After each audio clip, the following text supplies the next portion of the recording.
I do want to welcome you to another episode of Jordans and Jazz with Juan Williams. Today, I do have special guest Deon with iHealth Innovative Solutions. Deon is an innovator, entrepreneur, business owner, philanthropist, certified sneakerhead. Did I miss anything? Part-time chef or That's about it, aspiring man. chef? Yeah. Part-time chef too. When I Part-time can, trying chef. to get my Michelin game up. Right on. So again, I do want to welcome you. Thank you for stopping by the Jordans and Jazz podcast. I just kind of wanted to kind of start. So you're the owner of iHealth Innovative Solutions, correct? That is correct. Yeah, So and first and foremost, much appreciate you for the invite. Got to get that out the way. oh yeah, So definitely. much pride. I see. We're gonna get to the sneakers a little bit later. I see you got a little. You got your collection there in the background. So we're gonna get to the sneakers in a minute. Um, oh yeah, what you got? You got some red wine? Yeah. So got a little shot, Chianti. Just wanted to make sure the mood was set for this, man. Oh, This okay. is a Yeah, I got a. great deal. It's a big deal to me. I'm sipping on Casamigos right now. That's my drink. Okay. So Okay. Okay. normally it's shots of Casamigos, but right now, Casamigos, some ice, and I'm good to go. Okay. I Yeah, like that. I like that too, man. I like that. yeah. So uh, we kind of had this conversation. It really one thing that fascinated me was your story about why you started your own business. Um, yeah, so honestly, man, it was really about the perfect timing, right? So there was always that started early years ago, but I don't think I was in that thought process and that mindset. I wasn't. I think working at these various jobs, it really was not like an opportunity. And then I really came to DC and it opened my eyes to see other entrepreneurs in this space, and it was just one of those things where it was a perfect time, and I didn't see a lot of people from minority in that space, where the space I'm referring to is health IT, and it was one of those things where I was just like, okay, I think we can do this. So I went to go work for a woman-owned company. Left Atlanta, came to DC, worked for this woman-owned company, Westover Consultants, Dr. Faye Coleman, president CEO at the time, and kind of let me just run the division. She put me in charge of the health IT division, just let me run it. And probably 2, 3 years later, she ended up selling the company. We was doing well, so it put that bug in my ear to say, "Hey, want to do this?" I thought about it at that time, and then she just basically said, "Hey, why don't you start your own company?" So the transition from that company to the company who acquired her was actually my first contract. So that was my first contract in the space, and it really just wanted to try to figure out where, again, where I wanted to be from that perspective. And at the same time, as we're going to spend some time on STEM and things of that nature, Hmm. learning technology was always that part of the passion, but I didn't think from the business owner standpoint of being an entrepreneur, that never was spotlighted, from the communities that was in. So I gotta say that all changed definitely. Being around other minorities and seeing that space and seeing the success within that space, it was only natural. So that's how the essence of the story begins. Okay. Well, what I noticed, like, so you're talking about IT, right? Like, so technology are so you're like building like infrastructure for companies, or I mean, just kind of just a like maybe like a Well, high level overview of what you're yeah, doing. yeah, and I apologize. I didn't give you the elevator speech, so my bad on that. Yeah, no worries on that. I mean, we get into that. I typically do though. So I would like to be so. iHealth. Again, iHealth Innovative Solutions, short for iHealth. Right, we are a health IT company located here in Washington D.C., specializing in bridging the gap between healthcare, science, and technology. We are currently a hub zone with an 8A certification pending, working heavily within the government sector as well as on the commercial sector, trying to find the right blend of technology and operations to build within organizations and agencies to help them be successful in their mission. Part of that is, our health IT strategy, which is our electronic health records management solution systems division, which, again, we talk about partnerships with Epic, Allscripts, NextGen, Cerner, GE Citricity, where I spent some time. We really, talk and live through trying to improve the workflow within those healthcare systems. And obviously, our partnerships with AWS and Microsoft help us, extend that beyond the cloud, talking about DevOps, agile development, a lot of cybersecurity, moving infrastructures and modernizations into the cloud. And then a third pillar, obviously, is cybersecurity, which helps, encompass all of those things and really try to define ways to improve, the intelligence piece from the outer core, right? The people who are trying to get into your network, looking at patterns and spaces of that nature, just trying to, identify where holes and gaps might be. And again, that puts together, who we are in the blend, and really we believe in the people that we employ. We have about a 98% percentile retention rate. We currently now working in various divisions, State Department, MCC, HSS, UCLA Healthcare Systems, NIH. So our space is pretty broad right now. So we're trying to really figure out the core niches, which we would spend some time into when we talk about STEM. Right. So when I mean that that was a lot, right? So I mean, I see you. You talk about your business quite a bit, and I mean are you always like giving pitches to companies like, hey, this is what we do, this is what we can do for you, or Yeah, well, some yeah, of so that, like kind of I mean, are some you not doing really like pitches to companies, but we're really trying to create strategic relationships with companies that hmm can help propel, or again, there's always that give and take. What can we bring to the table as a value add proposition, and figuring out how we can work together to blend these either technologies or strategies or science, and help yeah. really solve those mission things. So. And then from the customer side, you're right. Again, a lot of the conversation, a lot of the dialogue is helping them better understand who we are as an iHealth, and really telling the story of how we got started, and what we do and how we do it. And so with like I said, I mean, are you doing the day to day, or are you out Yeah. like So prospecting, or you entrepreneur, do a combination of yeah, both? yeah, entrepreneurship is pretty much everything, right? So hmm I'm dealing with operations, understanding where we hmm are we meeting our goals from strategically, financially, customer wise, checking in on the team, making sure the health of the team as well. Being in this COVID space, it definitely puts the hindering on your team to work remote when we have some very high social individuals as well as high as analytical. So just hmm checking the wealth on that piece of it. Also talking strategy with our business development team, help them understand the vision of where we're trying to take the organization, and even talking to our CPAs, or even getting into our lawyers. Again, the conversation could span, talking to a customer all day or helping put out fires, but it spans from everything from that concept. Okay, so needless to say, it keeps you pretty busy. Yeah, yeah, yeah. Yeah, So I'm busy. I'm also, yeah. again, the community service work that we do, again, that's I shed a light on that because that's important to us. hmm We do work with, locally here, Bread for the City. We do work for so other people can eat, as well as Martha's Table. So those are some of the communities that we help serve. More importantly, one of the organizations where I really was able to spotlight, our organization was through the leadership over at NACI, which was the National Association of Health Service Executives. So if you think of all of the major healthcare leaders that are in this space, we're talking CEOs, CMOs, CIOs, CTOs, hmm or physicians for that matter. They're part of this network, and again, this environment was started, or I should say, this association was started by Bernard Tyson, the late Bernard Tyson, I should say, Lloyd Dean, who leads the largest care network, university network over on the West Coast, and a couple other his individuals. And again, the purpose was really helping minorities get to that next level. Again, it was really from an ambulatory care, patient care side of things. But my look on that when I served as president here for the local chapter was really trying to figure out ways that we can influence technology, and we did a good job. We won chapter of the year, so I was proud of that.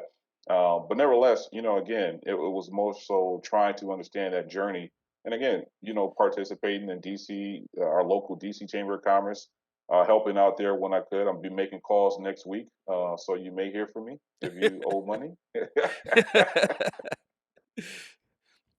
So, uh, okay, so you're from Minneapolis, moved to Atlanta, and then moved to DC, correct?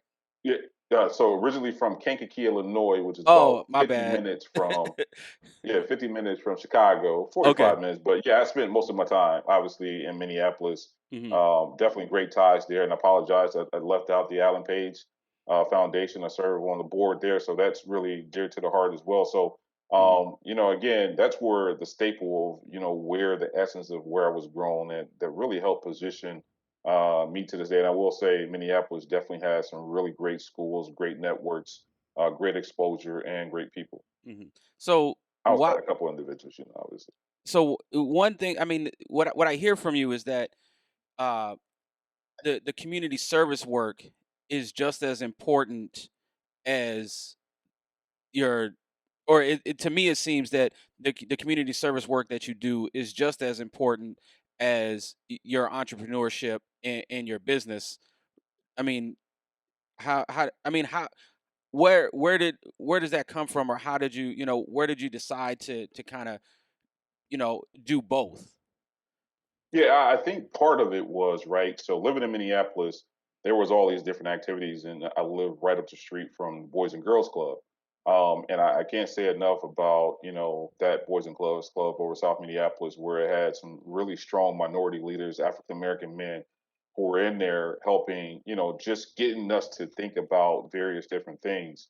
And again, they took their time out, right? They took their time out on their Saturdays after work and things of that nature, just to have that bond or create those relationships to help keep us, out of the norm of what things of that nature. If you imagine what's going on in Minneapolis right now, imagine that again 20 years ago. So we didn't have the technology, and obviously things around that time happened as well, but it was really trying to keep us out of the street and keep us on that same path. So from there and just, being in church and things of that nature, just understanding what it means to give back, understanding that, that's a responsibility. That's not something we do because of a favor or do because of, a good deed. That's because of a responsibility that we have to do. Right. I mean, I think about, my time of working in the parks. I mean, I grew up in the Minneapolis park system, and kind of the same situation. There were always people donating their time, and so that was one thing that when I had a chance, I wanted to make sure that I donated my time, to other people too, that they could see, like, hey, Yeah. there's all these different avenues that you can go into. And one thing that so uh, I noticed that so we kind of talked about the STEM, science, technology, engineering, and math. And one of the largest businesses for black entrepreneurs is technology. Technology firms are one of the leading industries for black entrepreneurs. And so what I found is that, there's I think, like, the tech companies in California, like, only 3% of their workers are black. Or and but the leading in one of the leading industries that black people go into is technology. Why do you think there's a disconnect there between, I mean, because I mean, it's obvious that black people are going into these technology careers. Right. Correct. Why do you think there's a disconnect between, these tech companies and who they hire, compared to the businesses that black people run on a daily basis? Yeah, so you bring up an interesting point because one of the other reasons that I did start that firm is that I also too was very good at what I did and applied to companies that I knew I was overqualified for, right? And Hmm. didn't get the opportunity, and then it was just, oh, okay, okay, I know I'm overqualified, so I don't get an interview. And even knowing the people who were in charge to this day and seeing seeing that they are not in the position that they were at that particular time, and easing their way down the ladder. But it was always one of those things where I don't think we've been unrepresented because we haven't been given the same space to operate as we talk about science, haven't been given the technology to really understand it. And really, from an engineering perspective, we never were taught that the importance of math for minorities. And if we were able to get that, I think you would be able to see that consistent exposure that it needs to happen within this environment. But the one thing I do love about it is that you do see more and more African Americans getting into kind of that tech space because, again, it's one of those things where you can learn on your own, right? You can actually understand the process of how things works. And when you do understand the process, it's really about creating something that you believe is going to be able to change a world or change a way of people do business or do things. It's all about efficiency. It's all about trying to drive innovation. It's all about the cutting edge, and really all of that comes from science, technology, and engineering. And again, you look at any industry, and I'd say this wholeheartedly: you look at any industry, it's going to be affected by science, technology, and engineering, and that's just the way of how it's going. Mhm. And I think it's important right now for minorities to get into that space.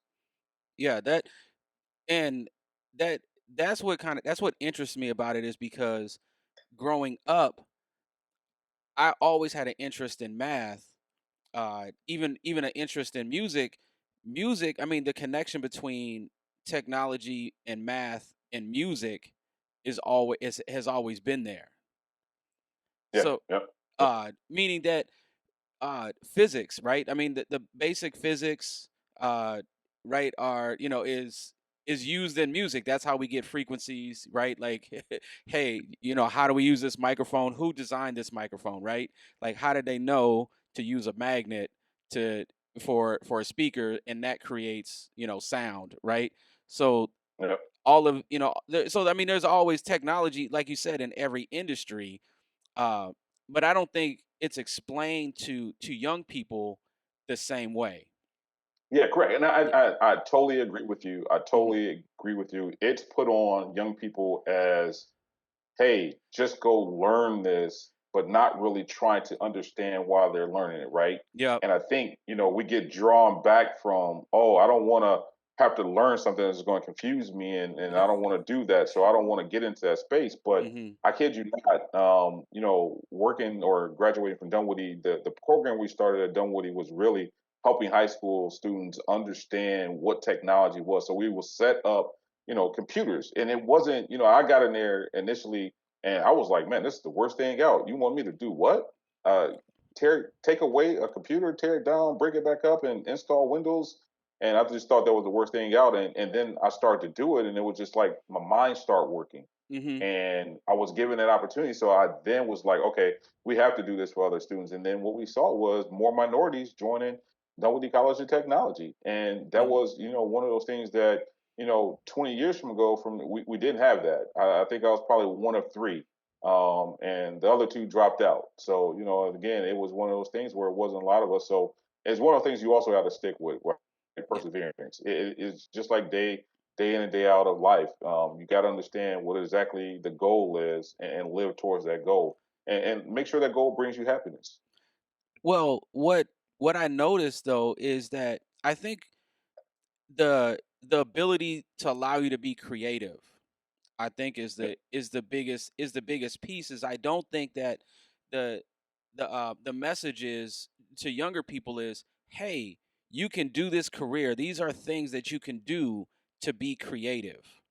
So you don't necessarily, right, like, like you said, if you want to innovate, well, that takes an imagination to innovate some things, right? Like, I mean, you have to think about, like, here's the problem, and then imagine, like, well, what's the solution, and then say, hey, I need to go create that solution.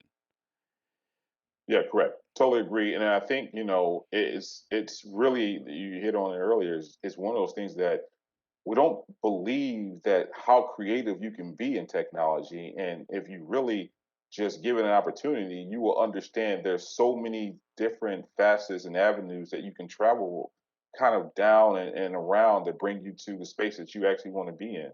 And I think, again, it all about having that opportunity to have that discussion about technology. or about science and about engineering, Hmm. that's the exposure that more minorities need. Yeah. So I mean that that's one thing that I think, they growing up, that if it was explained to me that way, that probably would have helped me a little bit better. Maybe I would have, made some different choices to, because knowing that, I like music, that allows me to be creative, but not knowing, like, hey, actually these things all intertwine. Like, they all, I mean, at Yeah, some point in time, right?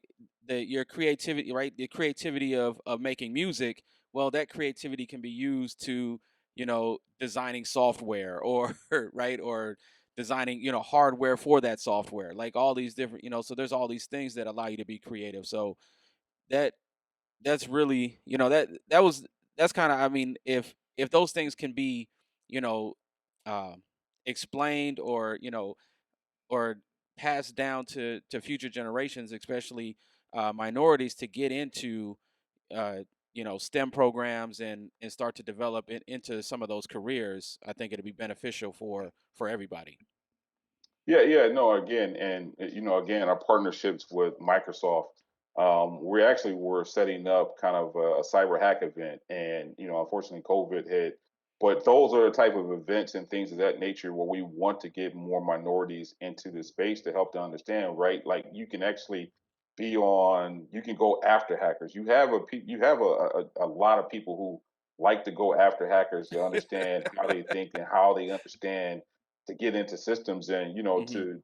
not to discredit them, but yeah, at the same time, they can work for a greater cause. And I think that space, and you get into marketing, the different engineering ways you can create different content, that how it's being distributed, or whether it's a supply chain that's improving the process or delivering videos through Netflix. I Hmm. mean, the technology is there, right? And it's Yeah, really about that opportunity. really. So that brings me into, like, then what, where do you see yourself going, with everything that you got going on, with, your community service, your business, and how is that going, how do you where do you see that going, you know beyond, you know this pandemic, right? And then moving forward. Yeah, yeah, well, no, so one of the good things about the pandemic is, unfortunate, obviously, our organization has grew, and that's Hmm. not a bad thing. But a lot of people are unemployed right now. When we're being able to offer employment for, again, we're talking high degree environments, cybersecurity specialists, Okay. DevOps specialists, research analysis, research specialists, technical writers, application development, DevOps, and things of that nature that gets into mobile media managers. And so it's one of those things where for us as an organization, we're just trying to better understand how can we create our space in health IT that Hmm. allows other organizations to either improve their efficiency or improve the way they do business on delivering public health or improving public health, or let alone meeting their mission on trying to overall as a nation understand what the value of health is, and whether that's on the data analytics side, whether that's on the cloud transformation side, whether Hmm. that's on the project management of larger environments to help them understand how we can deliver. So it's really about that space. And I think overall, for our organization, there's another area that we're also going to be focusing on, which is bioterrorism. So we're getting into the bioterrorism space. I think that's going to be a space that you Okay. see other minorities start to get into, because Hmm. obviously we look at COVID from the things that it can do from shutting down a whole nation. Imagine the other vaccines and various viruses that are out there Hmm. lingering for the next big wave. So our organization is really going to be focused on bioterrorism, and we're making a huge investment in that space. I just want to take just so you're looking at, like, different ways now, on to improve your company, but you're also creating more jobs, right, for people. Right. So I just want to take a step back to what you said, that you used, what some people may have seen as a brick wall, or hurdle to get over, but you've seen it as an opportunity, right? Yeah. And Well, no. Yeah. It's true. right? I mean, and seeing it as an opportunity. I mean, how can I go back? Uh, you were so you were adding jobs. Like you was like, hey, I Correct, got correct, employment, right? And but you're also looking for high quality people to do these jobs, right? Like I just want to just let that sink in for a second on, like I said, that these these jobs are, very beneficial to, one, to just not to, maybe just not to you, but it's beneficial to the, other companies, right? correct, correct. And Yep. so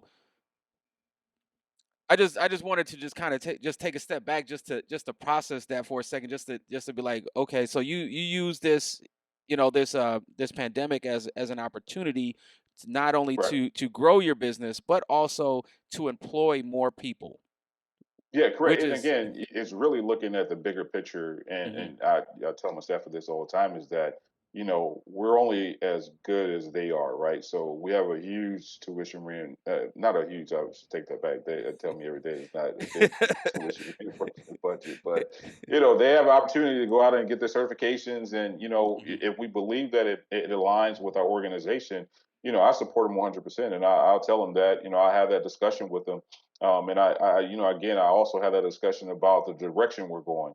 I want to be clear. I want to be visionary, and I want them to understand, they are a part of that program. They are part of that process, and hmm overall, they help with the success of that execution because they're on the front lines. And it's important that we have that communication. It's important that it's transparent hmm because, again, as you mentioned, we are creating opportunities, but at the same time, it's their opportunities for them to grow into. And again, we're trying to provide ways to get into different spaces, which are other investments that creates more opportunities for people. So, and again, it's really, and if I haven't stressed this enough, was about getting more minorities into this health IT space.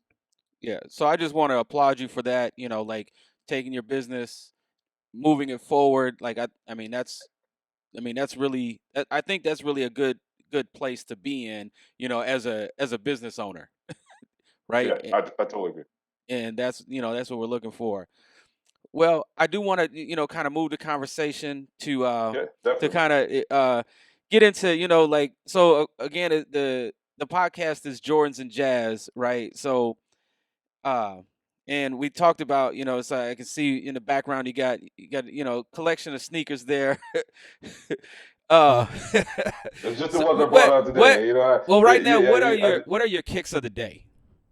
my kicks of the day are the off-white Prestos. Off-White Prestos. Those are my Oh. kick. Yeah, those are my kicks of the day. So I usually wear those when I'm just out running errands. Mhm. But obviously, if I'm in meetings or something, I'm usually in some other shoes. But where I wore Jordans to a guy who showed up to and said, yeah, he told me where he wanted to be. So I was like, okay, I was with it. I was for it. Mhm. But I warn everything, man. But those are the kicks of the day right now. The The kicks of Prestos. the Off-White Prestos, right? Yeah, Like definitely. And the Prestos, I don't know if anybody owns a pair of Prestos, but those are one of the most comfortable shoes yeah, you can yeah. get. Very, very, I got very. a I got a I got a regular I got a plain white, all white Presto. Like, Yeah, I got those too. Yeah, those yeah, are good. just Yeah, I man, got you those. just throw them on. I mean they're comfortable, beyond Light, comfortable. light and And fluffy, light and fluffy. I enjoy them. to Those be are my so honest, those are actually my travel shoes too. Those I are my travel uh shoes. I would sleep on those when they first were released, like early 2000 or whatever. It was like Yeah, yeah, like early, and they're like 2000, 2001. I think that's when they released or whatever. I did not get a pair, and then I don't know, I was just out and I seen them and I'm like, "You know what? I just need a pair of shoes," and I just grabbed those Prestos, and I yeah, mean, I was like, "Oh, this is yeah. definitely one of the most comfortable shoes I own." Yeah, it is, and it's a style issue too, right? You can Yep. actually, you can rock it, man, with anything, and that's what I enjoy them for. I enjoy them like that. They can be everyday shoes. They're everyday. Yeah. What, what, Especially what about yourself? What's your everyday shoe? actually, my everyday shoe is the the white and navy Air Max 1. the uh Hmm. Hmm. the anniversary Air Max 1. Yeah. That's like my everyday shoe. And I went and looked up to see what the price was, like what the price was going for on that. Just Yeah. but I mean, like, I've had those for like two or nah, maybe I've had them for like 3 years now. But I looked it up and I'm like, these shoes are going for like $600 right now, like Okay. brand new. Okay. I was like, Yeah. Yeah. Yeah. That's. I mean. Yeah, I was man. like, why did I I wear mean. these? Yeah. But that's Hey, you my got. Hey, everyday shoe. yeah. That's what's up. I like that. I like that. Yeah. Those are good, man. Those are good. Yeah, that's. I mean, I'm a, yeah. So I mean, Yeah. I'm an Air Max 1 fan. So Okay. Like Yeah. like that's like my go-to. Like when I'm just running out the house or whatever, I just throw them on and just it's like, hey, there, Yeah. there it is. I love them too, man. I love that Air Max ones, man, because they're also, sleek and stylish, man. Yep. So I enjoy them, man. I enjoy them. Hmm. Uh, what what is your what is your top five sneaker in your collection right now? Like what would your top five? What are your top five sneakers that you have in your Um, collection? so me personally, what I mean, Mhm. obviously, these right here, Jordan ones, man, the off white. The off white, Um, yeah. yeah, yeah, these are like one of the top fives, man. I Hmm. enjoy these. I mean, I do wear them, as you can see. They are shoes that have been worn. So I do have a bunch of shoes um, that I wear once or I haven't worn, but those right there are pretty cool. Hmm. I just bought a couple out tonight, man. I ain't really, I kind of, I got those in white. I got them in blue. So I got them in the UNC blue. I got them. I got every color they got, man. So, but those are the comfortables because you can style those with anything. All black is usually the color to rock those, but these are also a good pair of traveling shoes too, man. I like these because they're comfortable. The Air Max 90, man, and so they're stylish too, and you can wear these also in the summer and you can wear them, also in the fall too. They're good. Right. They're good shoes, man. They're very good shoes. Yeah, the Air Max, like any Air Max, I mean, it's almost, it's like, can you go wrong with You any of can't. the You Air can't. You can't. You Maxes? can't. Yeah, you can't. You can't. You can't go wrong You with them, can't man. go wrong You can't go wrong. with the Air Maxes at all. So I like this shoe too, man. These are I really did like the Union, man. The Union. I got these in Oh, black too, but I oh, like that's these the Union Union joints. 4? Okay. Yeah, Yeah. yeah, yeah. These Union joints, man. These are difficult. Man, These are I definitely took I difficult. took a L on all of those. Yeah, yeah, yeah. These are difficult. And yeah, I took L. I got it. So I got a friend, man, and she works over at Nike. So I ain't gonna. Last time I did that, I got in trouble. I ain't getting no sneakers for a while. So I'm gonna chill out, and speak highly of her. But these, so I've had these for a while. You still hear me, man? Yeah, I can still hear you. Yeah, yeah. So I had these for a while, and I haven't even worn these, man. But I definitely love these, man. And I think I probably own a lot of those off-white joints, The man. off white. So that's Okay. always been one of the things that I definitely enjoy is those off-whites, man. But also, I do got a killer collection of Adidas too. That's like comfortable. People are sleep on Adidas. Adidas is a very comfortable shoe. Great running shoe. I haven't done a lot of running in a while, but it is a good shoe for running. Um, so I mean, me personally, I've been taking L after L on this sneaker app. The pandemic has really, put a damper in how I get shoes. I mean, how have you, do you have any struggles with getting stuff now during the pandemic, or is it kind of, business as usual for you? Uh, Well, so earlier before, so I'm gonna tell you the story, man. So I didn't really get heavily into sneakers until probably, man, maybe about 4 years or somewhere around that time ago, man. Hmm. We had a contract over here at VA, and one of the guys who always used to say, "Hey, I want to come work for you guys. I want to come work for you." We just didn't have anything for him. Very good guy, man. And so he told me about the sneaker app. And so he had me on there trying to get shoes, and I tell him, "Oh man, I forgot about it. I forgot about it." And he have all these shoes, so he's a shoe collector, like Okay. collections on collections. So he got me into that sneaker app, and so obviously, him and his team are smart at what they do. I don't know how they do it, but they're always getting all these shoes, man. Hold on, hold on. And What does this guy definitely, do? What does this guy yeah. do? Well, see, he's in IT. He's in IT. Yeah, he's Oh, in IT. so Yeah, so basically he he's created a bot. also he figures out how to get all these sneakers, man. So I'm Hold pretty on. sure Yeah, something's what's his name? involved with I that need his process. bot. That's what I need. I Yeah, need his yeah, bot. yeah. I'll connect you with him afterwards, man. I'll connect you with you. Yeah, yeah. He gets everything, man. He gets I just everything. don't have the $4,000 for the bot though. But No, no, no, no, no, no, no, no, no. You, yeah, yeah, yeah. That's it. And here's the thing. So I was getting killed on the sneaker habit, and finally I was just like, I yeah. can't do it because I was missing everything. And then so every time Okay. I hit my connect, and she'll be like, oh, I got it, or I don't got it, or I'll keep an eye out for it. And so Okay. and that's all I've been doing. But obviously these I haven't even worn these yet, man. I got these and all those other colors too. I didn't even know what these was, but one thing I did love was the zipper here. Oh man, the zippers fly. The zippers fly. Hold You on, can put hold it up a any little bit. Hold it up. Oh yeah. Okay. the super dunks, I Yeah. think they're called, man. So I got these in yellow, I got these in blue, and I haven't even worn these yet. So this is something I'll wear to a baseball game. The Nats do some good work here in DC. So try to check out a game here and there, man. And check out the Wizards too. Wizards is a good thing, and that's something we also do for our staff, man. So obviously pre pandemic, we had season tickets to the Nats. We had season tickets to the soccer. We have season tickets to the Wizards, and so our team loved that camaraderie, just to hang out and go to a game. And I'm really looking forward to them getting back together and working through that piece of it. So I think that's one of the things I'm looking forward, after this pandemic. And so with speaking of, like going out, getting together, uh and looking at your collection of shoes, one thing that I always ask people is, do you remember the movie Do the Right Thing?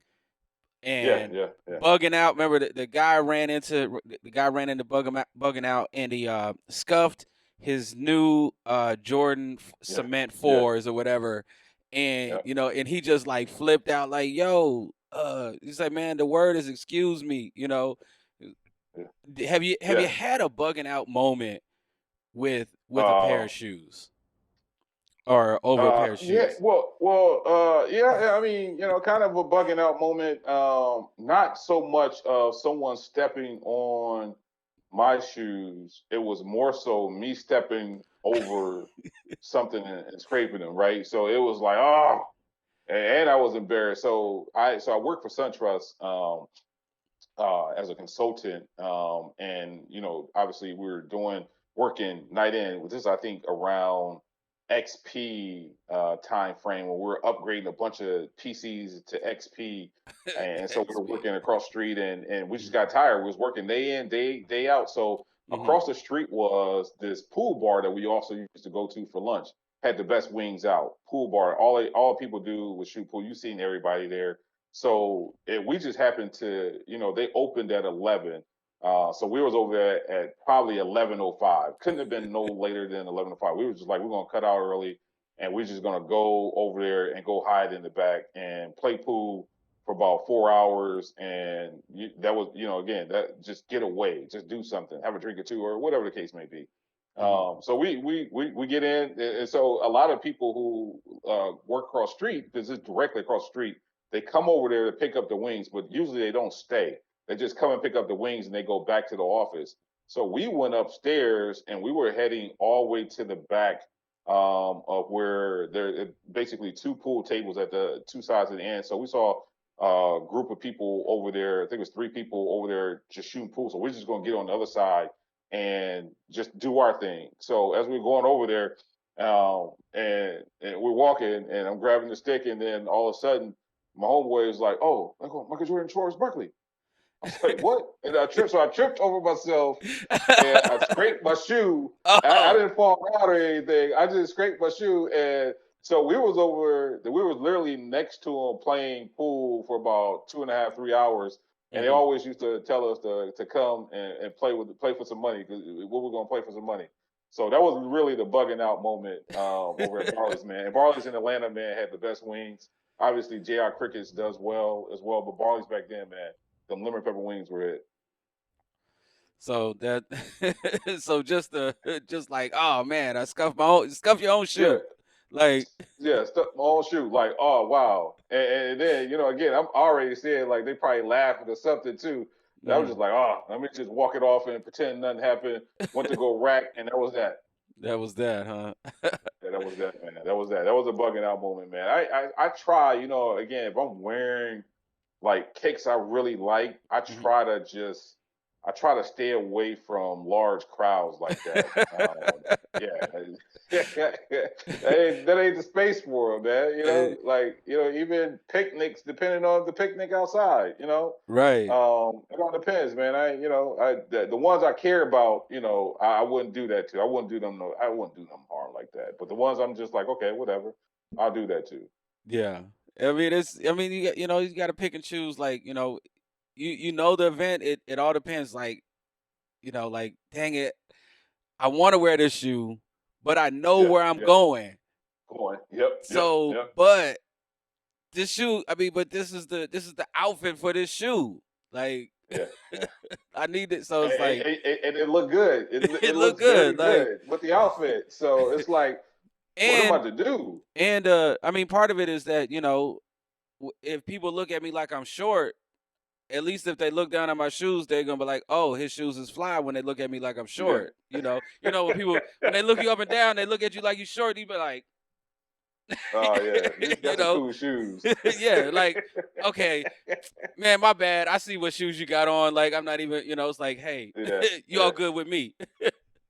yeah, yeah, yeah. I totally agree. I totally agree. And man, look, I'm the same way. Like if I want to wear something, I'm going to try to wear them. And perfect example is I've never even worn these before. I've never Hmm. worn these before, man. But I And mean, but that's one of those shoes, though. You know what I mean? Like, you not gonna find those shoes. yeah, so I own the black ones and I own the first series of them. So I own Hmm. all three. I own three, man. I own all three. I've never won any of them, Yeah. and it wasn't that I didn't want to wear them. I was always just trying to find. It's always again, you if you really got some really nice shoes, you want to find the Mhm. right time to wear them, and then I Yeah. didn't. I just never wore them, man. And I don't You know know what what? Yeah, I'm probably eventually gonna get around. yeah, I have a couple pairs of shoes like that. Like, I was like, I'm not wearing these. I'm probably Yeah, never gonna wear them. Like, I I'm gonna think wear them. I'm definitely gonna the wear them. my Concord 11s, the white and black Okay. Concord 11s Yep. with the 45 on the back. I'm probably never gonna Ooh. wear those. Yeah. Yeah. Yeah. That could be a And really nice event. like, I still probably never gonna wear those because I got a different pair of, like, black shoes that I'm gonna Shoes, yeah, wear you can wear. instead. It's like, I was Yeah, like, but it's like I have to have them in my collection. I was like, they yeah, coming out. yeah, I gotta have these in my collection, but I probably never wear those. yeah, yeah. I totally agree, man. Totally agree. I thought Mhm. if I were to wear something like these, or I mean, obviously, I want to wear a tux or something. Oh yeah, I want to really wear it. right. But at the same time, where am I wear a tux to? I got to wear, wear a tux. Yeah, I just randomly go put on a tux one day and go out for dinner. No, yeah, so I haven't found that opportunity yet. I haven't found it. Like, you just walking around. It's the middle of the day. Yeah, You on lunch break with a tux on and the tux Yeezys. on. Like, It's hey, Yeezys, yeah. yeah, but like, this is Panera Bread. Like, why do you got a Yeah, I tux on? know, right? Yeah, yeah. Why you got tux on for Panera Bread? Man, look, I came for the broccoli and cheese soup. That's what I came for. Give me my soup and let me be go. I came in for Yeah, my pick two. yeah, yeah, yeah. Pick two. Yeah, that used to be $4.99. It's like $7 now, right? Yeah, come on. Talk, that's real inflation. The pick two used to be like 4.49, 4.59, $5, 5.15 with tax. Now it's almost $10. Oh man, yeah, Like, come I haven't been on. in a Panera Bread in a well since at least since the pandemic. I haven't been to Panera Bread, so Yeah. Before this is pre-pandemic, so hopefully the numbers come down. yeah, Panera, if you're listening, man. Where give them some so advertising so space. what's in your what's on your playlist? Like when you get in the car. I mean, I was like, what CDs are you listening to? We ain't listening to CDs no more, but we got Yeah. playlists now. What? So so yeah, so again, man, it all depends on like again what I'm doing, right? So last Mhm. night I was working, again working late nights, and Yeah. Ninth Wonder came on. I don't know if you ever listened to Ninth Wonder sets, man, but it's a Oh whole vibe, man. man, It's a that. vibe. It's it's a you can get the party vibe if you need it. You can get the work vibe, Mhm. and then you get the slow jam king, man. So it's a again that space that he takes us in, though that lane right there, that's the Okay. lane that I Yeah. kind of live in. Obviously, but again, I mean, I like Daniel Caesar, Streetlights. I like Isaiah Rashad, old CD, Tyrad was dope. That song Double A on there was good. But again, I start my day with Sounds of Blackness, optimistic. He said That's what I start my day with. optimistic. I start my day with optimistic. I'm gonna tell you that. I start my day every day. I listen to Sounds of Blackness. My grandmother used to listen to it, man. Sounds of Blackness, optimistic. I listen to it about 3 or 4 times. That gets me going, and then it depends on what type of mood I'm in. If I want some fast jazz, I'll go to Brent Brickhead, or if I want or fella's good. Fella's good. Fella Kuti, that's a Mhm. good vibe in the morning to kind of wake you up, Yeah. and Oh yeah, then that'll you definitely know, wake you up. Like. yeah. That's again trying to get woken up, or if it's raining, I'm trying to light candles on work. It's a Mhm. Miles type of day. It's a Coltrane type of day. It's a Duke Ellington maybe. Nina Simone might be the flavor, but it all depends, man, on that Mhm. space. But again, if we're talking top five, albums and things of that nature, obviously, I come from a Reasonable Doubt era. That's always been my top album. Obviously, spent enough time in Atlanta, uh, very great ties to Atlanta. So the classic Southern playalistic Cadillac funky music, is in that space of me. Mhm. That's that outcast. I enjoy that space. Obviously, big. You can pick. I take more, so I go life or death with that. Obviously, Illmatic.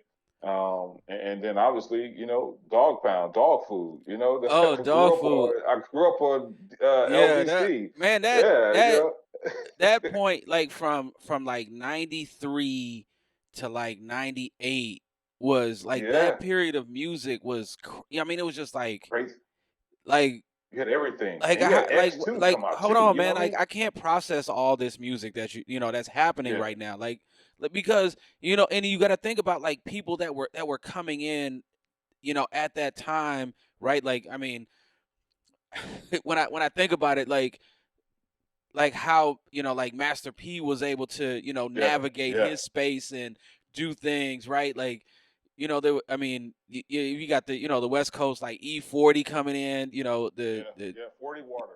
Sprinkle me, man. you just sprinkle me, hey man, and it seemed Yeah, like, yeah. Spice One. I mean, oh obviously you had that whole Oakland crew too, man. And yeah, obviously DJ Quick was doing his thing, even on the B side. And obviously Dre, hmm you had MC8, you had the West Coast, man, was the West Coast back then was. I'm not saying anything wrong with the West Coast now, but the West Coast back then, man, that was the West Coast I enjoyed, because you had the Menace to Society with Cube. That was the vibe that Cube created, and then yeah. obviously MC8 was MC8, so that was naturally who he played. But then you have, So I mean, but you got all the stuff that Dr. Dre did during that time yeah, too. correct, yeah, You yeah, know, yeah. All like stuff for Tupac. So what I mean. Can't downplay Tupac. Tupac had a marvelous career. Marvelous. And again, it's unfortunate the circumstances, that because I thought he obviously to this day probably been top tier, top of the echelon of rappers, just because it wasn't about catchy rhymes or catchy hooks. The value of what you would get listening to Tupac was, the not only street value, but also the value of understanding life and where you need to go. So it's unfortunate, man, because Tupac was one of those ideal individuals who was able to lead a whole nation, man, and he did a Hmm. great job. Yeah. I mean, it's yeah. So that, like I said, that period, it was just like all the music that was coming out at that time. I mean, I think yeah. I mean, I listen to all of that right now. Like I think I just have just a playlist with all just like every album I can think of, in it. It's like 1,000 songs or something like that. I don't know.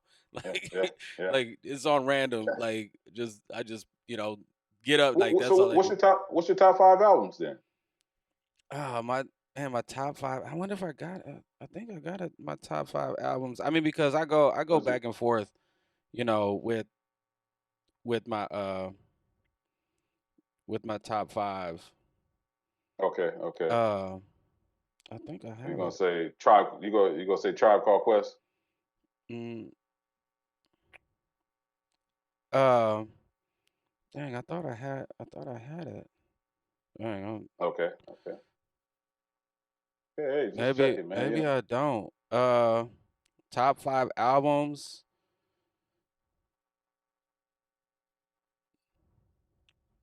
Oh no, that's a Who you listen to right now? well. Who you? Like because I'm always up in the air. Top five. Yeah, I mean, I think. Man, I know for sure that Redman Muddy Waters is on there. yeah. Oh, so I had that. I had that. So that was number five. That was no. That was literally my the number five, the man. That was Redman literally my number five. Outcast, the Yeah, Outcast Aquemini album. yeah. Gemini was good too. Gemini, Gemini. Yeah, the Outcast Aquemini is on there. Oh, yeah, I think James B. Rolled up. Yeah, yeah, uh yeah. That's other playalistic though. Cadillac funky music, man. And all the classics though. Let me get to your brain. You know. man. So man, I'm trying to think. Yeah, the Aquemini, uh Superfly, the Superfly soundtrack, Curtis Mayfield, that's gonna be on my Okay. top Okay. five. Okay. That for sure. I can Um see that. Hold on. Yeah, Midnight Marauders Yeah. and yeah, the Chronic 2001. Oh yeah, the chronic. Yeah, yeah, Yeah, it's tough yeah. because I mean some of it like when I'm thinking about who I'm leaving off the Snoop Dogg. I'm leaving off Snoop There's a Dogg. little I'm bit leaving doggy style. yeah, Doggy Style. Doggy I'm style leaving was that good. off. Kanye's first album that Yeah. got dropped off. Now Illmatic is not my favorite Nas album. Okay. It was written. So It was written it was was my written was so between so that Illmatic to me, obviously I thought that was I enjoyed that, right? That helped yeah. me bridge over to Mob Deep. It it Like it took you Mob from Deep it took first you album. from like a Tribe Called Quest to what I'm saying, like that bridge to like Mob Deep. You know what I mean? Like there was Yeah, like Nas came out. Okay, I was having this conversation. So uh MC Search was on yeah, the yeah, Drink Champs podcast. yeah, And I totally forgot about that.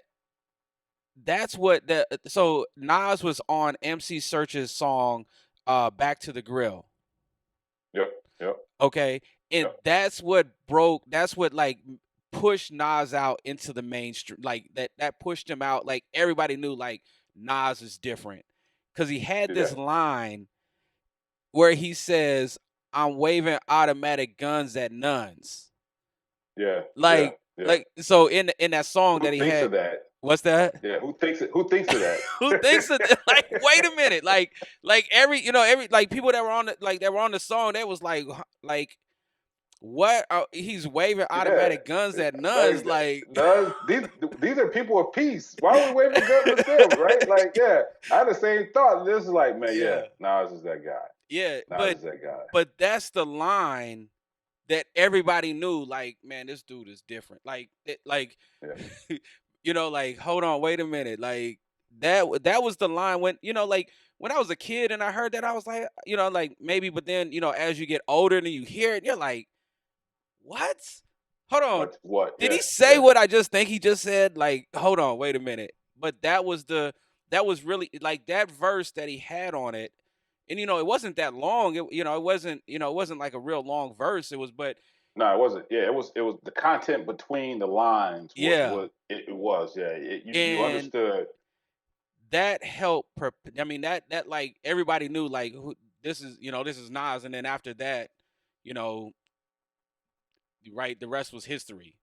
It was Yep, like, yep, yep, and yep. then you got, and part of it too is I think that the like Illmatic, like the stuff that he was getting, like when you listen to like the stuff that Premier did on it, Ooh, I it, know. Yeah, it but it and but it Premier doesn't sounded get but his it credit, sounded man. He doesn't different. get enough It credit. sounded different than what Premier was doing with Gangstar. Like Oh yeah, yeah,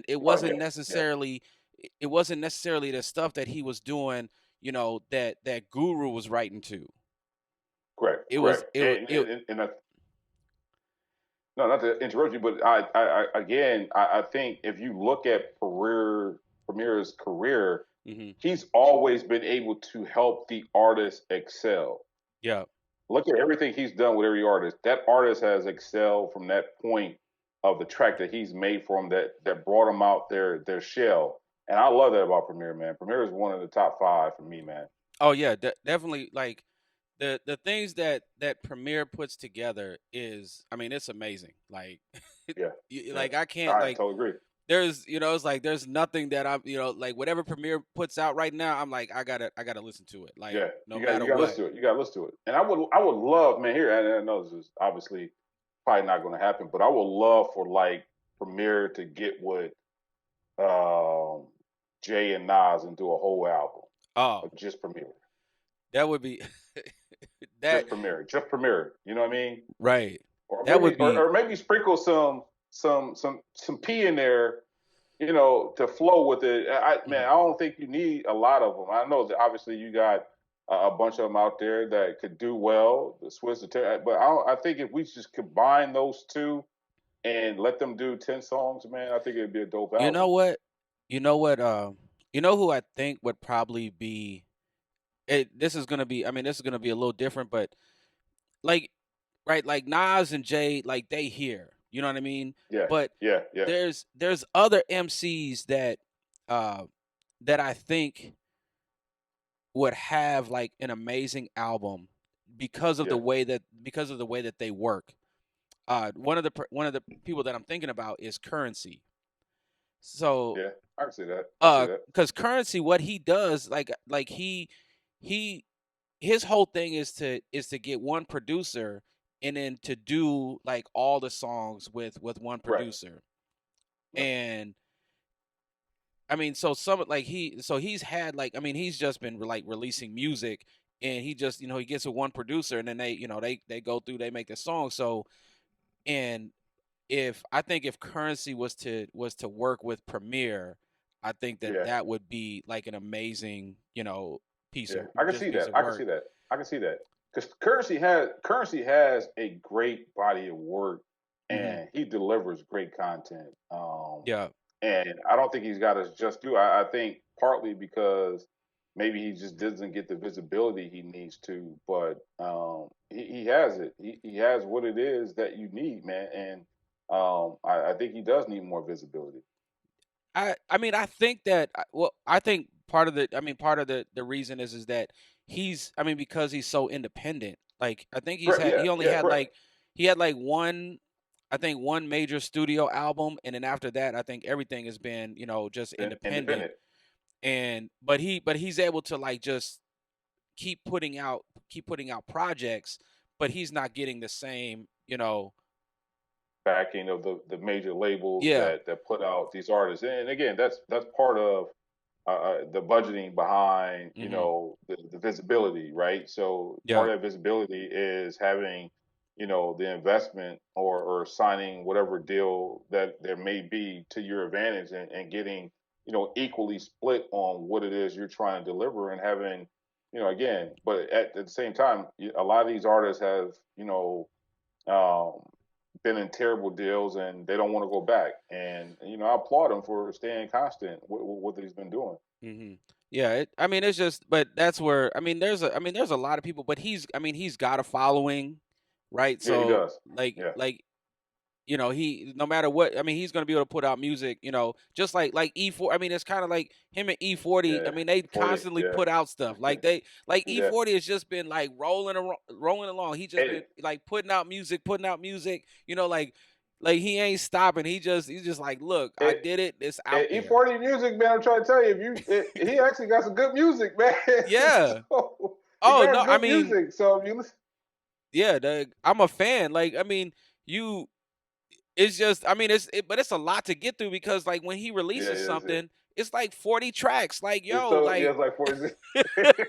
like, man, come on. Like, Yeah, cut I that don't have down. that kind of time to listen Yeah, I know. to 35 tracks. You know what I'm saying? Like, I don't like, Yeah, come on, man. Like, yo, yeah, and seven of them could have been blended together. like, I don't But have that E40 is type. my guy, man. He's my guy, man. But I'm with you. Yeah, he be putting them songs out, man. It'd be like 30, 35 songs. And you like, man, what's going on? I can't listen to 35 straight songs now. I'm like, man, like, hold on, like I don't have that, like Yeah. I don't have that kind of time to where I'm like I Yeah. just listening to one album. I'm like, I'm sorry. My attention span just don't work like that anymore. Yeah, and I'm interested to hear what this album, the West Coast joint they Oh have, yeah, Mount have too Westmore. short. Yeah. Yeah, I want to hear what that guy because I heard a snippet of one of Snoop's songs off his new album and it Hmm. seemed all right, but I haven't physically went to go look for it.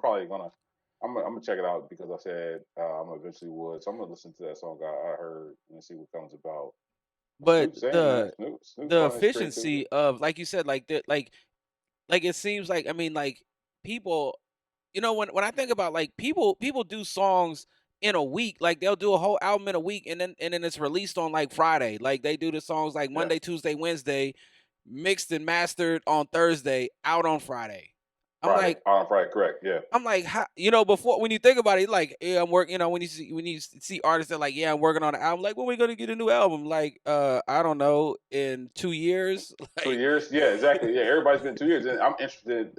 Look, man, I'm anticipating Cole's album. I don't know if you saw him oh on LA yeah, that's Leakers, coming man, but out. he did his thing on LA Leakers, and Hmm. I enjoy good music. I mean that's what I enjoy good music, whether it's jazz, R&B, or hip hop or classical. I Hmm. enjoy good music, and I think that's going to be a great album. Yeah, I think so too. Because, well, one thing that that I enjoy about music is people who have a unique sound, Right. Yep. Yep. right? And those are, and with the unique sound comes, a different perspective. Yep. I Whether, totally agree. like I totally agree. like sonically, like what you're hearing, it gives you a different perspective, what they're saying, right? Like there's all these pieces that go into it, that one way of expressing it is through music, and it gives you a different, just a different perspective on on life. Yeah, so and I will say this, man. And so I got a chance to go see Winston Marsalis. Hmm. And I got a chance to go see him at the Lincoln Center, man. And when I say that I was not shocked, but I was just in awe of disbelief of what he was doing and how he was orchestrating. I think it was the Play for the Blues or something like that, or Blues Play. And it was great, man. It was one of those things where it was just okay. This is why I love jazz. This is why. I'm into. This is why jazz gives me energy. This is why it takes me up and start talking wine and start talking technology and things of that nature. So I enjoy that, and I don't think he gives enough credit where credit is due. He's been doing a great, phenomenal job, and he's been consistent. And I think it's going to be hard to find someone who's just been as consistent as he is has been delivering the body of work he's been doing. Well, I mean, when when you think of jazz, like I mean, he has mastered his craft. Like Yeah, him, yeah, right? Like him and his brother, like they have they have mastered, they have mastered their craft, and they understand the art and being in the moment. So one thing that so growing up, I didn't, I guess I didn't understand jazz growing up. Uh, but what I learned is I I was always improvising. I was improvising on right. everything, right? And actually, so one of the quotes from Winston Marsalis is he said, he goes, "If you're black in America, you've been improvising your whole life." Okay, okay. Yep, yep, Right? yep, yep, Like you yep, can't yep. That's right. like if you're black in America, there's you got to be able to improvise. You know what I mean? Yep. Like there's That's the truth. like there's no way like that. And the so the art, that's what make and that's what makes it, right? Like the original American art form is because of the improvisational piece to it, right? Like, so if you think about all of your favorite, all of your, I mean, all of my favorite, hip hop artists, the one of the best thing, I mean, what they do is they improvise their art, like they're, you know what I mean, Yeah, like so yeah, they do. I mean, I mean, I had this conversation and I said, look, I was like, hip hop and jazz is the same thing. It is. It is. Uh, Look how Biggie started, right? He It grew up on jazz. Even Big Crit. I mean, like it's there, man. It's embedded in the the fabric of what but they do. the two pieces that you need for both is improvisation. Like those Yeah, are yeah, that's the ingredient, right? Like that's, you know what I mean? Like if you throw in, like, no matter what, like if you doing a show, like, like the art of, the art of improv, that's jazz in a nutshell. Like you throw in a track and you can just play. uh, I can get together with, four other musicians. All I got to do is say, "Hey, blues and B flat," and we all gonna look at yep. each other, and be like, "All right, Uh, 1, 2, 3, go." You Three, know what I mean? go. Like, Yeah, play. Yeah, play it. Yeah, yeah. And jam out, right? we ain't got to say nothing else.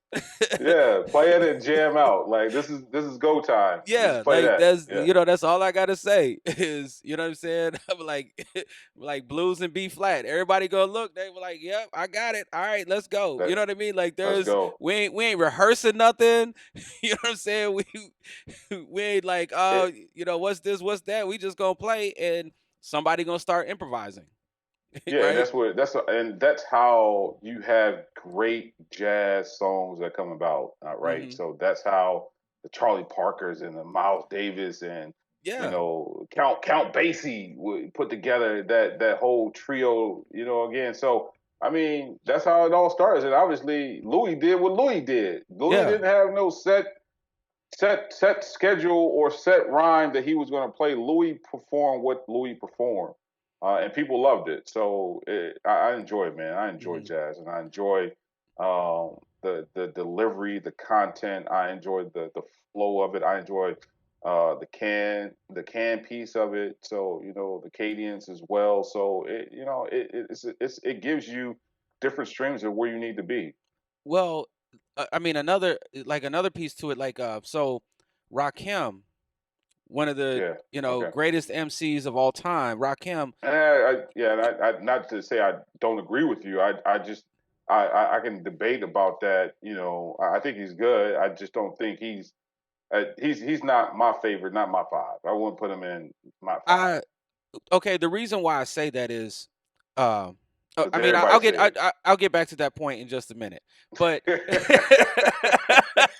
I'll get back to You that said because point. everybody else said. Yeah, I know. I've been trying to figure out what everybody else said. Okay, But okay, so but Rakim, he he played the saxophone. So he was playing he played the saxophone ever since he was a kid. And then Okay.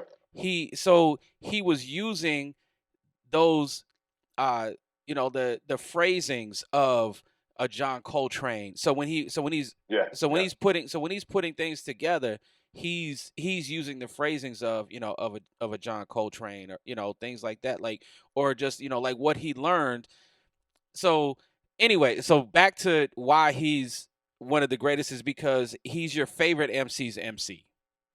Okay. Okay. Right? Okay. He's your favorite MC's MC. Okay. Favorite MC. If if that makes sense. Like Yeah, he well, yeah, yeah. I get the analogy, but I don't think he's my favorite MC's favorite MC. But I get why everybody say he don't get me wrong.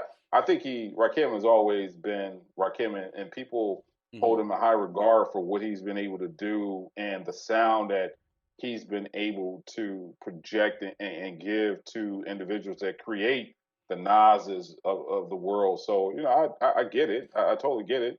Yeah. I mean, but But you got to remember that MCs, well, some of the MCs today, well, maybe not today's MCs, but MCs of the 90s, early 2000s studied Rakim. correct, correct. Yeah, yeah. Studied him. Like Yeah, the way that Rakim put his rhymes together, but that also made other MCs have to go back to the drawing board. Like, look, I can't just, right? I just can't come out here and just say anything. yeah. Totally agree. Like I Totally agree. gotta, I gotta be, like I gotta be on my top game. That's what I'm saying. Like, is Yeah, the message. Yeah, you got to figure out the message. What's your message that you're yeah. trying to deliver? I totally get it. And so like if we're talking lyricists, like straight lyricists, I mean, I think all obviously Rakim is good, but growing up in the period that I grew up in, I got to get at the Redman. You know what I mean? Redman has been able to create generations of what we see today of individuals who probably won't give him credit, but Redman's delivery and the analogy to draw the bridge to another story and Mhm. quickly bring you back and again have fun, but also be serious at the time. Man, he's been, and he probably will say Rakim his favorite MC. Yeah. I've never heard him say Well, that, but it may when be. I But think of one of uh, the reasons why, I mean, one of the reasons why Redman is in my top 5 is because if you put hip hop in the dictionary, the picture is of Redman. yeah, yeah, I agree, Like, I there's a agree, I picture of agree, I Redman, it'd be agree. like hip hop Redman. Like Yeah, that that would be, but also um Redman, well, the best hip hop show you want to go to, if you just like, if somebody said, "Hey, I need to go to, I don't know anything about hip hop. What show should I go see?" But like, you got to go yeah. see Redman and Method Man perform. Method Man. I saw him in Atlanta. I saw him in Atlanta, man. When I was living down there, they performed together at the Fox Theater, man, and it was a hell of a show. It was a hell of a show, man. And Yeah, Redman, I look, I and even the verses, man, was also entertaining. Like I yeah. don't know if people realize it was also a good show, but it was also entertaining, and that's what I thought it was going to be. They And they don't they played play well when it together. comes to performing. Those two, like, they, like, hands down, like, they gonna, you know what I mean? Like, like, that's their whole thing. They're like, you know what? Say whatever you want, whatever your top MC is. I guarantee you, Yeah, they show is not gonna be but a no, better it hip isn't. hop It isn't. show than ours. Yeah, it isn't. It isn't. And Versus showed you that, right? And they could have went on. They still wanted to go on for hours. Red was like, "We done? We're not done yet. I still got a catalog of catalogs." Yeah, So yeah, they so I enjoy it, man. I enjoy what they've been able to do. I've been able to conquer over their life, and even Red still delivering to this day, man. So I enjoy it, man. I'm glad they're still doing their thing. Yeah, I mean, how, so I went, so this was, what was this, 99? Yeah, April, April of 99. I was at the Hard Knock Life tour. I was Oh yeah, it was yeah, in I was stationed in Fort Lewis, Washington. It was at Tacoma. It was at the Tacoma Dome. So when you think about it, like, Redman and Method Man opened up right? I mean, for like Yeah, it yeah. was Redman and Method Man, DMX, and Jay Z. Jay-Z. Yep. I Like, remember. Yeah, I saw so yeah. when you think, like I said, like I was like, how do those two follow this show?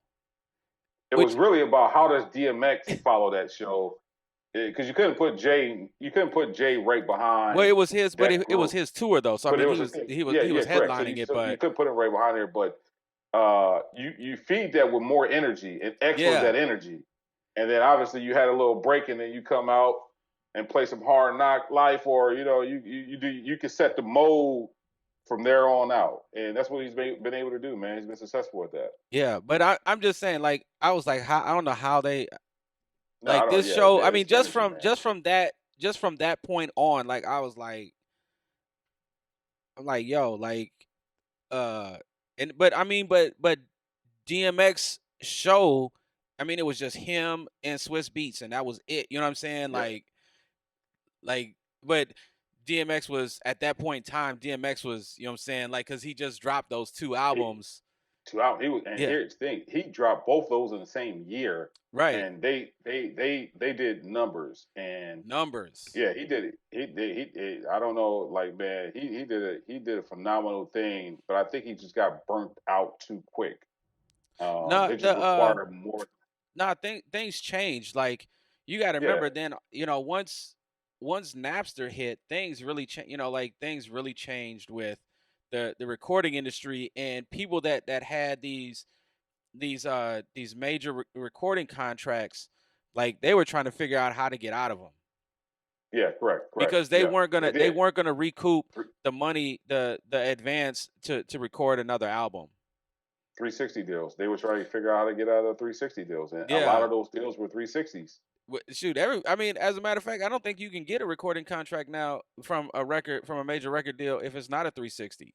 I don't know who's Yeah, not getting. I don't know who's not I signing mean, a 360 deal. yeah, I don't know, but you can leverage it, right? So it's really about what you bring into the table, and obviously that 360, not really, emphasis on you controlling that number, right? It could be a 360 deal, but you get 70-30 of the split.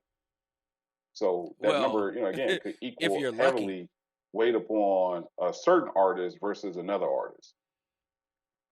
yeah. I And versus it basically is just a bank. You're using their money at the end of the day. No, you using your money. Well, you're You using your using money, your but money. again, you're using their money too.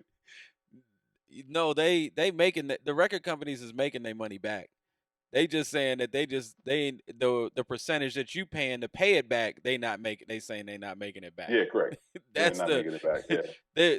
no, it's it's a look, that man, that's like taking they're like, I mean, they're not even getting a return, like the interest that they're basically paying back is like 50%. Like I mean, or it's over 50%. Like you'd be better off getting, you know what I'm saying, getting like you know what I'm saying, a high interest rate credit card compared Oh, to right. I compared didn't to know the that. I didn't know the system was like that. what's I that? thought you could leverage. I thought you could leverage yourself if you were, again, if we're looking at top artists, right? And we're saying top artists, the Coles, Kendricks, the Drakes, where you can name that number and what the other side looks like, what that back end looks like. You can say this is how it's going to be.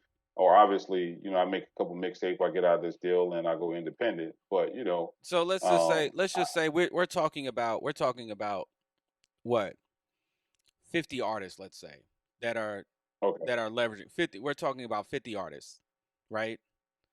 What about the other, 3,000 artists?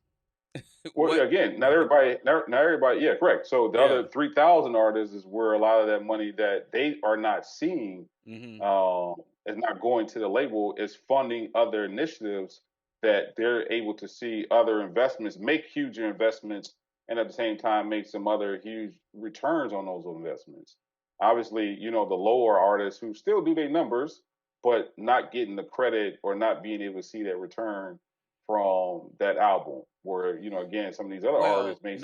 nobody is nobody. I don't. Nobody today can. Nobody's going to recoup the money from an album. Yeah, no, no, yeah, obviously, Nobody. yeah, You have no, so yeah, you have yeah, to recoup so the record companies know that they have to recoup the money from yep, from marketing, your tours and yep, merchandise.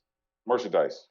Yeah, that's the that's the only two ways that you're gonna be able to, right, like, or and Or, I mean, some streams, depending on the numbers on the streams. Again, and here's no, why there's a no lot of people way. try and tear down these streaming, not streaming services, but these record labels, and what they're trying to do is right, because when they own the music, they own what they see from these streaming companies, right? No one knows the real numbers. No one knows what they're paying for a song. What we do know is what they're going to pay the artist, and that could be minute cents on the buck. When Hmm. at the same time, some of these record labels own investments in some of these streaming companies. So it's again, it's the system of understanding the system before you can tear it down. You really got to go Well, intertwine between the lines.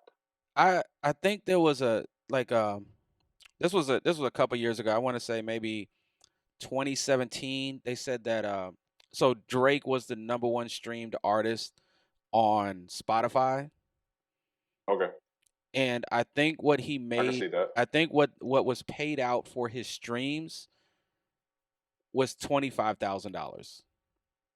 I couldn't believe that.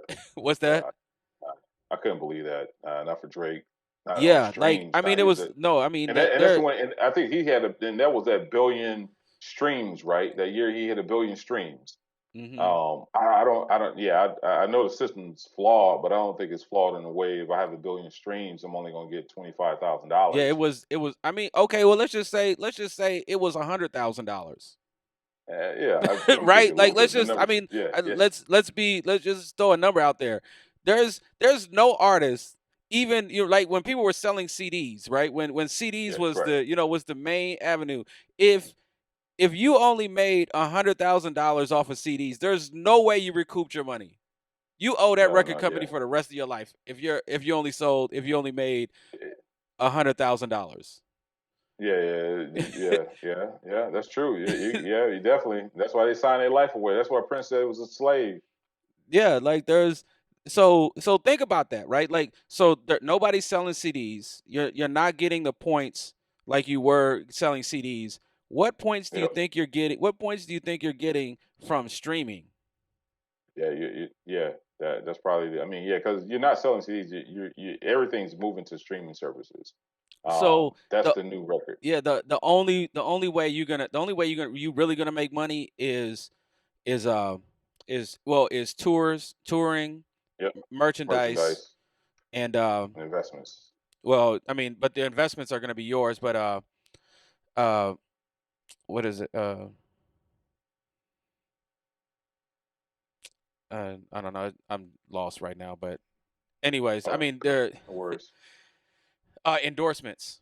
That's it. Oh, endorsements. Oh, okay, okay. Yeah, yeah, yeah, yeah. Yeah. Endorsements. Okay, I can see that. Yeah, endorsements Right? definitely. Like, I guarantee, like, Travis Scott is making more money off of his Nike Jordan McDonald's. deal than he ever will off of his recording deal.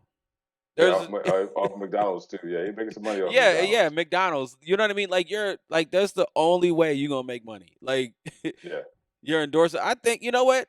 I think when Busta Rhymes put out Pastor Cavassier, he probably made more money from Cavassier than he Cavassier. did Yeah, from Clive and that Davis. was a great. That was a great song. That was a great song. Yeah, that was a great song. That definitely was a great song. They were basically on salary then. They didn't own anything. They were on salary. You Yeah, get this salary. That's what you work with. right. But I'm just saying, like, like, you're right. Like, I mean, if you even think about it, like, Jay-Z, I think, made more money from selling Rockaware than he did from Yeah. any Oh, album. he said. What's that?